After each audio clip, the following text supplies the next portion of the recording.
요즘에 검찰이 힘겨워 보이는 측면이 있어요. 근데 이게 이제 우리들 같은 보통 사람들의 생각은 뭐 사법부에도 적폐가 있다 뭐 이런 식으로 이야기도 하지만 없을 수도 없다고 생각해요. 거기 오랜 시간 동안 기득권이었던 분들이. 그런데 그 중에서도 이제 코어라고 할 수 있는 사람이 저는 아직까지는 가장 최근에 적폐 세력의 민정수석이었던 우병우일 거라고 보는 거죠. 이제 그 인맥은 그러니까 이명박까지 포함되는 인맥일 거라고 생각합니다. 사법부든 뭐 검찰이든 간에. 최근에 이제 우병우를 구속하지 못하고 계속 이제 구속영장이 발부 안 되는 것마저도 뭐 그런 느낌을 좀 갖는 부분이 있었고 최근에 우병우 차를 타려고 하는데 압수수색하는 것이 보셨나요? 네, 봤죠. 근데 그 핸드폰 하나를 압수한다 그래서 뭔가 결정적인 증거를 잡을 수 있을까요? 근데 그 핸드폰 하나에 무방비 상태에서 뺏긴 핸드폰이기 때문에 저는 많은 단서가 있을 것 같고요. 그 다음에 우병우 차도 압수수색했습니다. 그러니까 그 우병우 차 안에도 그 사람의 특성상 뭔가가 있을 것 같아요. 그리고 이게 불씨라는 게 중요해요. 불씨. 네, 불씨에 그 수색영장을 발부받아서 압수수색한 거. 이게 가장 중요하고요. 우리가 한때 그 기억나세요? 김기춘이 들어가야 국정농단이 끝난다.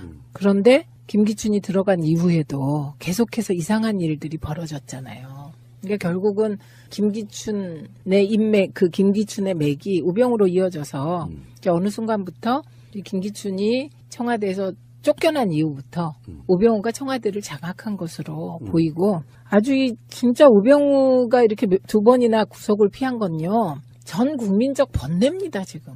그렇죠. 네, 전 국민이 우병우라는 이름만 들어도 이 채기가 있는 거예요, 지금. 그래서 이번에 소환된다고 하니 윤석열 팀 힘내라 이렇게밖에 말할 수가 없네요. 그러니까 이따가 또 다른 얘기 또 나오겠습니다만 네. 우병우 전 수석에 대한 23차 공판 정말 어리한다. 여기서 이제 이석수 전 청와대 특별감찰관이 증인으로 출석해서 여러 가지 증언을 했는데요. 네. 재밌는 거 많더라고요. 네. 이석수 특별감찰관실이 우병우 전 수석을 상대로 서면 조사를 했지만 그 당시 이야기예요. 네. 우 씨가 서면 조사 용지에 서명 날인도 하지 않고 질문과 답변을 달랑 한 장짜리로 되돌려 보낸 사실이 있답니다. 예, 요 답변의 내용도 예, 답변 내용이 뭐냐면 이 우 수석에 대한 감찰이 얼마나 부당한가를 답변한 거라고 합니다. 그러니까 물어본 내용을 답하지 않고 예를 들면 뭐 아들 꽃보직 특혜 의혹에 네가 무슨 일을 했냐, 니네 가족 정강은 뭐 어쩌고 저쩌고 이거 하나도 답하지 않고 우수석에 대한 감찰이 이게 부당하다는 얘기만 했다는 겁니다. 그러니까 이미 이 정도 되면 우 전 수석은 치외 법권을 넘어 대한민국 꼭대기에 있었던 게요. 박근혜 전 대통령도 구속됐잖아요. 그러니까. 그런데 우병우는 구속이 안 되잖아요. 두 번째. 그러니까 민정수석실의 비서관이에요. 윤장석 비서관이 우 전 수석의 변호인처럼 행동했다는 증언도 나왔는데 네. 우병우의 대리인 같은 걸로 마크맨 일종의 네. 이제 특별감찰실의 감찰들을 막아내는 역할로 윤장석이라는 비서관이 굉장히 뭐랄까 좀 거만하고 뭐 그랬었나 봐요. 그거는 뭐 원래 그런 거 아니에요? 같이 일하는 그 윗분을 쫓아가는 거 아닌가? 그래갖고 저는 진짜 그 영화에 나오는 거만한 검찰의 표정, 눈빛, 태도, 걸음걸이 하나가 다 우병우 전 수석에 딱 맞아 떨어지더라고요. 그러니까 우병우와 일한 윤장석 민정비서관도 비슷한 패턴을 가지지 않았을까 싶어요. 그러니까 당신들 하는 거 불법이야 막 이런 식으로. 네, 네. 아니 이제 특별감찰관실은 또 청와대 밖에 있잖아요. 약간 좀 대리원자식 느낌 그런 거라 실제로 특별감찰관 이런 일종의 민정수석 등의 청와대 비서들한테는 조금 더 위에 있는 조직이어야 그렇죠. 되는데 아래를 내려다보듯 하는 그런 방식으로 대하니 어떻게? 그러니까 그거는요, 실제로 법적인 지위는 특별감찰관이 높죠. 왜냐하면 특별감찰관은 그 우리가 대선 때마다 이게 노무현 대통령님의 수건 사업이기도 했는데 검찰의 권한을 분산시킬 공수처를 두자. 이거는 오래된 논의거든요. 우리가 공수처를 하자. 그러면 저쪽에서 내걸었던 게 상설특검이었어요. 그리고 상설특검하고 특별감찰관 제도를 같이 내걸었다가 상설특검도 특검법이 통과됐는데 유야무야 되고 이게 특별감찰관만 공약으로 이행한 거거든요. 박근혜 정부가. 그러니까 공수처를 하자 뭐를 하자 이러다가 특별감찰관을 두게 됐고 그가 하는 일이요. 박근혜 대통령의 친인척 그다음에 청와대 수석들 감찰하는 거니까 얼마나 센 자리예요. 그런데 우병우 전 민정수석이 더 법적으로는 낮은 지위인데 더 높은 지위에 있었다는 거죠. 그거 왜 그랬을까요? 박근혜 전 대통령이 우병우에게 힘을 실어줬기 때문인 그렇겠죠. 거죠. 네. 그러니까 저는 뭐 이게 좀 너무 이제 확대 해석일지 모르는데 진짜 문재인 대통령 이분은 하늘이 도와요. 보실래요? 최근만 보면. 결과적으로 그렇다는 거예요. 네. 세월호 6.25 은폐가 나왔잖아요. 네. 그러니까 막 자유한국당 같은 야당들이 공격을 했죠. 웃기죠, 그게. 근데 음. 사회적 참사법은 반대할 수가 없잖아요. 그렇죠. 그러니까 그게 통과되고 지금도 지금 공수처에 이제 논란이 막 시작되고 있는 타이밍인데 이런 이슈가 좀 터지면은 네. 그러니까 공수처 만들자고가 되더라고요. 그렇죠. 그러면서 굉장히 기가 막힌 게 뭔가 있어요 보면. 네. 하늘이 돕는다는 갑자기 우주의 기운이 간절하면 우주의 기운이 그 우주의 기운은 인이 원래 기운이 그런 것 거예요? 같아요. 그러니까 박근혜 전 대통령의 그 모든 말은 인이에게 통하는. 그게 예언하신 분이지. 그렇지. 예언자. 간절히 원함이 이루어지는. 네, 그게 다 이쪽으로. 이게 결국 민심과 통했다, 뭐 네. 이런 건데요. 지금 공수처 얘기하셨으니까 잠깐만 짚고 넘어가면 저는 정말 자유한국당의 논리가 무논리라고 생각을 해요. 왜냐하면 이렇게 얘기하는 거예요. 검찰은 충견이다. 공수처를 만들어서 맹견을 풀려고 한다.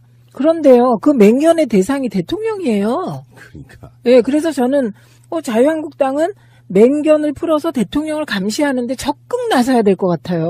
그러니까요. 그리고 제가 그래서 심지어 혼자 제안까지 했잖아요. 국회의원 빼자, 공수처법에서. 빼면 되잖아. 그러고라도 해야 돼요, 공수처는. 국회의원은 누가? 그냥 검찰이? 검찰이 하던 대로? 하니까. 예, 검찰이 하기 때문에 국회의원 빼면 되고요.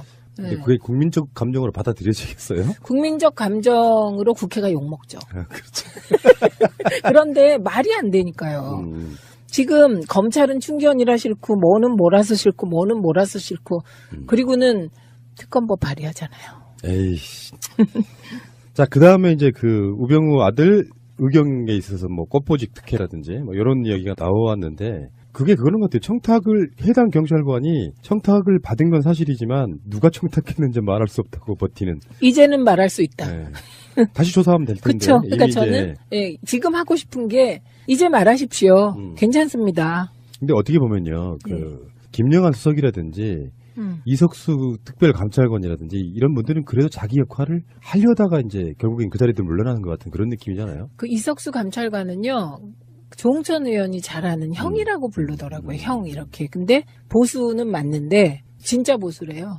아무리 봐도 말이 안 되는 거지. 그렇죠. 네. 박근혜에 임명됐지만. 네. 그래서 사실 이런 거잖아요. 저는 문재인 대통령도 이제 당연히 그러실 분이지만 기후에 드리는 말씀이 있다면 이런 식의 역할을 할 만한 사람이 직언을 해야 정권이 안 무너진다는 예를 보여주는 거잖아요. 만약에 박근혜가 이석수에게 힘을 실어줬다면 이 정권 아직 유지되고 있을걸요? 그렇죠. 네. 네. 큰일 날 뻔했어요. 네, 그러니까요. 그런 말씀을 하실 수가. 자, 다음에 서울중앙지검 국가정보원 수사팀 입장문을 하나 냈는데 여기에 입장문에 보면은 정치보복 아니다. 한국 현대사의 공작 정치의 종지부를 찍으려는 것이다. 이거는 워딩이 굉장히 센데요. 그러니까요. 이게요, 이 워딩을 딱 보고 제가 윤석열 같다. 그렇지 않아요? 리틀 윤석열이네요. 이 박찬호 2차장? 그죠. 그게 말이 꼭 그 윤석열 지검장이 국감에 나와서 답변하는 거 보셨어요? 말이 길지가 않아요. 그렇지. 단순 명령 화끈하죠. 네, 그냥. 그리고 원래 검사는 좀 그래야 될 것 같아요. 그런데 저는 요거를 보면서 야, 검찰이 기한 죽고 열심히 하는구나. 그래서 우선 되게 기분이 좋았습니다. 그다음에 오늘 또 하나, 오늘 그 속보 뜬 거 보셨죠? 예, 속보에 보면 김태효 전 비서관. 압수수색한 거? 예, 압수수색 했습니다. 이 김태효 전 비서관이 김관진과 이명박을 잇는 징검다리입니다. 진짜 중요한 인물이에요. 네, 그런데 지금 김태효 전 비서관에 대한 수사가 불가능하지 않겠냐. 김관진이 석방되면서 이런 얘기가 나왔거든요. 그런데 검찰이 꿋꿋하게 김태효 전 비서관 사무실을 압수수색했다는 소식을 들으면서 검찰이 기죽지 않고 그냥 온마이 웨이 하는구나. 그래서 진짜 격려를 하고 싶은 마음이었고요. 근데 하나 약간 의심이 들긴 해. 뭐가요? 뭔지 아세요? 혹시 김태효 전 비서관에게도 사전에 오늘 압수수색 한다는 게 들어가지 않았을까? 지금 나오는 이야기로는 검찰에 있어서 우병우 라인은 다 이제 보직을 변경했다라고 이야기하는데 했는데 우병우, A 수사관. 우병우 라인이 아닌 누군가 있을지도 모른다. 아니 아직 남아 있다고. 그렇겠죠. 이번에 네. 드러난 것도 그 지금 현재 검찰 내 우병우에게 정보를 전달하는 소수지만 몇 명의 우병우 라인이 남아 있다. 그 중에 한 명은 검찰 간부다. 이렇게까지 지금 나왔거든요. 그래서 어려운 거죠. 네. 김태효 씨는 사실 김관진, 뭐 원세훈 이런 좀 거물급들 그 중간에 있는 이동관이나 네. 김태효 이런 사람들이 지금 미명박을 엮을 수 있는 고리인데 압수수색을 일단 했다는 것은 어느 정도 뭔가 물증이 있다는 뜻이잖아요. 어떤 단초는 있다는 뜻이잖아요. 이미 단초는 나왔죠. 왜냐하면 그 증언이나 증거가 김태효 전 비서관이 주재해서 사이버 댓글과 관련한 이런저런 행위를 했다는 게 나왔습니다. 그런데 그럼에도 불구하고 김관진, 그다음에 그 국방부 정책실장, 이게 다 이제 임관빈 실장까지 풀려나다 보니까 이게 김태효 전 비서관 수사도 못하는 거 아니야? 이런 얘기가 돌았다는 거죠. 김태효 씨가요. 그 천안함 사건 나고 나서 북한의 사람들 만나가지고 당신들이 했다고 해달라면서 동풍투거된 그런 인물이에요. 그러니까 이명박이 굉장히 상당히 많이 오염시켜 놓은 인물이에요. 이 인물이 인간적으로 어떤 양심선언 비슷한 거 하면 이명박에는 바로 들어갈 수 있습니다. 김태효. 그러니까 이게 그 어떤 불법성이나 비리 같은 건요. 많은 사람과 공유를 못하니까 핵심 인물, 어떤 자기가 뭔가 좀 가려야 되는 사안에 대해서는 그 인물을 시키게 돼 있거든요. 실행범이라고 그럴까? 실제로 그렇죠. 움직인 실행범. 그러니까 보통 우리가 이제 일을 실행하는 팀장이 있잖아요. 팀장. 그 사업에 그 팀장 비슷한 역할이었던 거죠. 그 수석 정도 지낸 사람들은 좀 힘들다고 보고 비서관 수석이 정도예요? 움직이면 눈에 띄니까. 그러니까. 네. 그러니까 김태효가 지금 굉장히 코어라고 좀 보여지는데 어쨌든 검찰이 정치보복 아니다. 공작 정치의 종지부를 찍으려는 것이다. 이렇게 물론 당연히 이렇게 이야기를 해야 되겠지만 입장문을 냈다고 하는 것은 그만큼 그쪽에서도 시달리는 여러 가지 것들이 있다는 뜻이겠죠. 아, 그렇죠. 네. 그리고 진짜 지금 말씀 잘하셨는데요. 검찰이 이례적으로 이렇게 입장문을 낸다는 거는 우리 맞짱 뜰 거야. 이겁니다, 공개적으로. 이게 입장문을 안 내고 조용히 수사할 수 있는 풍토가 지금 안 되고 있다는 거잖아요. 특히 이제 최경환의 이제 방탄특검 의원님이 그 용어를 만드셨더라고요. 네, 제가 최초로 만들었습니다. 그게 이제 방탄특검 일반 명사가 됐어요. 네, 제가 어떻게 얘기했냐면요. 살다 방탄 국회는 봤어도 방탄특검법은 처음 들어본다. 제가 그렇게 얘기하고 그 다음날 아침에 추미애 대표가 최고위에서 그 말을 똑같이 하셨더라고요. 그래서 저작권은 최민희에게. 자, 이 말씀을 쓰실 분들은요. 5원씩만.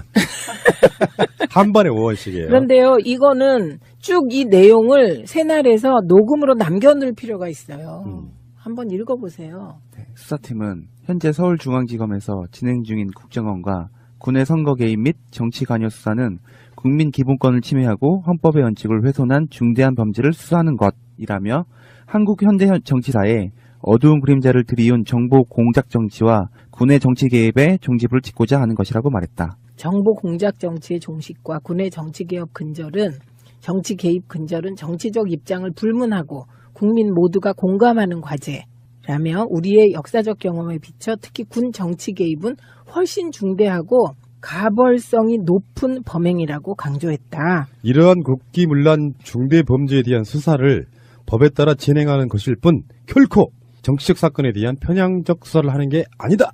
예, 이렇게 이야기를 해서 사실 이런 것도 있잖아요. 내의도성만 놓고 보면 검찰은 공수처에 의해서 수수당하지 않을 필요성 그런 측면도 있어서 뭔가 훨씬 더 선명하게 나가려고 하는 것 같긴 해요. 당연히요. 그래서 중요한 건요. 권력기관끼리 싸우게 해야 돼. 그러니까요. 경쟁하고요. 네. 힘없는 사람들은 도와줘야 되고. 맞습니다. 네. 자, 방탄특검 용어의 창시자 최민희 의원과 함께하고 있습니다. 자, 알겠습니다. 통과됐는데 유야무야 되고 이게 특별감찰관만 공약으로 이행한 거거든요. 박근혜 정부가. 그러니까 공수처를 하자 뭐를 하자 이러다가 특별감찰관을 두게 됐고 그가 하는 일이요. 박근혜 대통령의 친인척 그다음에 청와대 수석들 감찰하는 거니까 얼마나 센 자리예요. 그런데 우병우 전 민정수석이 더 법적으로는 낮은 지위인데 더 높은 지위에 있었다는 거죠. 그거 왜 그랬을까요? 박근혜 전 대통령이 우병우에게 힘을 실어줬기 때문인 그렇겠죠. 거죠. 네. 그러니까 저는 뭐 이게 좀 너무 이제 확대 해석일지 모르는데 진짜 문재인 대통령 이분은 하늘이 도와요. 보실래요? 최근만 보면 결과적으로 그렇다는 거예요. 네. 세월호 6.25 은폐가 나왔잖아요. 네. 그러니까 막 자유한국당 같은 야당들이 공격을 했죠. 웃기죠, 그게. 근데 음. 사회적 참사법은 반대할 수가 없잖아요. 그렇죠. 그러니까 그게 통과되고 지금도 지금 공수처에 이제 논란이 막 시작되고 있는 타이밍인데 이런 이슈가 좀 터지면은 네. 그러니까 공수처 만들자고가 되더라고요. 그렇죠. 그러면서 굉장히 기가 막힌 게 뭔가 있어요 보면. 네, 같이 일하는 그 윗분을 쫓아가는 거 아닌가? 음. 그래갖고 저는 진짜 그 영화에 나오는 거만한 검찰의 표정, 눈빛, 태도, 걸음걸이 하나가 다 우병우 전 수석에 딱 맞아 떨어지더라고요. 그러니까 우병우와 일한 윤장석 민정비서관도 비슷한 패턴을 가지지 않았을까 싶어요. 그러니까 당신들 하는 거 불법이야 막 이런 식으로. 네, 네. 아니 이제 특별감찰관실은 또 청와대 밖에 있잖아요. 약간 좀 데려온 자식 느낌 그런 거라 실제로 특별감찰관 이런 일종의 민정수석 등의 청와대 비서들한테는 조금 더 위에 있는 조직이어야 그렇죠. 되는데 아래를 내려다보듯 하는 그런 방식으로 대하니 어떻게? 그러니까 그거는요, 실제로 법적인 지위는 특별감찰관이 높죠. 왜냐하면 특별감찰관은 그 우리가 대선 때마다 이게 노무현 대통령님의 수건 사업이기도 했는데 검찰의 권한을 분산시킬 공수처를 두자. 이거는 오래된 논의거든요. 우리가 공수처를 하자. 그러면 저쪽에서 내걸었던 게 상설특검이었어요. 그리고 상설특검하고 특별감찰관 제도를 같이 내걸었다가 상설특검도 특검법 이거 한때 그 기억나세요? 김기춘이 들어가야 국정농단이 끝난다. 그런데 김기춘이 들어간 이후에도 계속해서 이상한 일들이 벌어졌잖아요. 그러니까 결국은 김기춘의 인맥, 그 김기춘의 맥이 우병우로 이어져서 이제 어느 순간부터 이 김기춘이 청와대에서 쫓겨난 이후부터 우병우가 청와대를 장악한 것으로 보이고 아주 진짜 우병우가 이렇게 두 번이나 구속을 피한 건요. 전 국민적 번뇌입니다, 지금. 그렇죠. 네, 전 국민이 우병우라는 이름만 들어도 이 채기가 있는 거예요, 지금. 그래서 이번에 소환된다고 하니 윤석열 팀 힘내라 이렇게밖에 말할 수가 없네요. 그러니까 이따가 또 다른 얘기가 또 나오겠습니다만 네. 우병우 전 수석에 대한 23차 공판 정말 어리한다. 여기서 이제 이석수 전 청와대 특별감찰관이 증인으로 출석해서 여러 가지 증언을 했는데요. 네. 재밌는 거 많더라고요. 네. 이석수 특별감찰관실이 우병우 전 수석을 상대로 서면 조사를 했지만 그 당시 이야기예요. 네. 우 씨가 서면 조사 용지에 요즘에 검찰이 힘겨워 보이는 측면이 있어요. 근데 이게 이제 우리들 같은 보통 사람들의 생각은 뭐 사법부에도 적폐가 있다 뭐 이런 식으로 이야기도 하지만 없을 수도 없다고 생각해요. 거기 오랜 시간 동안 기득권이었던 분들이. 그런데 그 중에서도 이제 코어라고 할 수 있는 사람이 저는 아직까지는 가장 최근에 적폐 세력의 민정수석이었던 우병우일 거라고 보는 거죠. 이제 그 인맥은 그러니까 이명박까지 포함되는 인맥일 거라고 생각합니다. 사법부든 뭐 검찰이든 간에. 최근에 이제 우병우를 구속하지 못하고 계속 이제 구속영장이 발부 안 되는 것마저도 뭐 그런 느낌을 좀 갖는 부분이 있었고 최근에 우병우 차를 타려고 하는데 압수수색하는 것이 보셨나요? 네, 봤죠. 근데 그 핸드폰 하나를 압수한다 그래서 뭔가 결정적인 증거를 잡을 수 있을까요? 근데 그 핸드폰 하나에 무방비 상태에서 뺏긴 핸드폰이기 때문에 저는 많은 단서가 있을 것 같고요. 그 다음에 우병우 차도 압수수색했습니다. 그러니까 그 우병우 차 안에도 그 사람의 특성상 뭔가가 있을 것 같아요. 그리고 이게 불씨라는 게 중요해요. 불씨. 네, 불씨에 그 수색영장을 발부받아서 압수수색한 거. 이게 가장 중요하고요.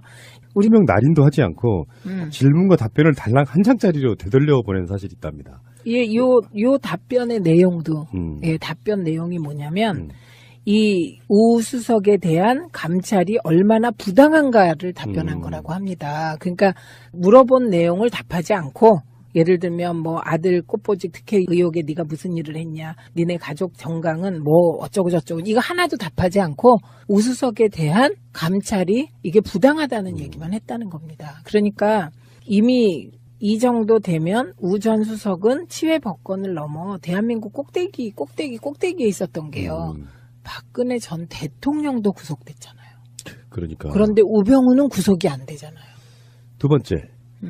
그러니까 민정수석실의 비서관이에요. 윤장석 비서관이 우 전 수석의 변호인처럼 행동했다는 증언도 나왔는데 네. 우병우의 대리인 같은 걸로 마크맨 일종의 네. 이제 특별감찰실의 감찰들을 막아내는 역할로 윤장석이라는 비서관이 굉장히 뭐랄까 좀 거만하고 뭐 그랬었나 봐요. 그거는 뭐 어. 원래 그런 거 아니에요?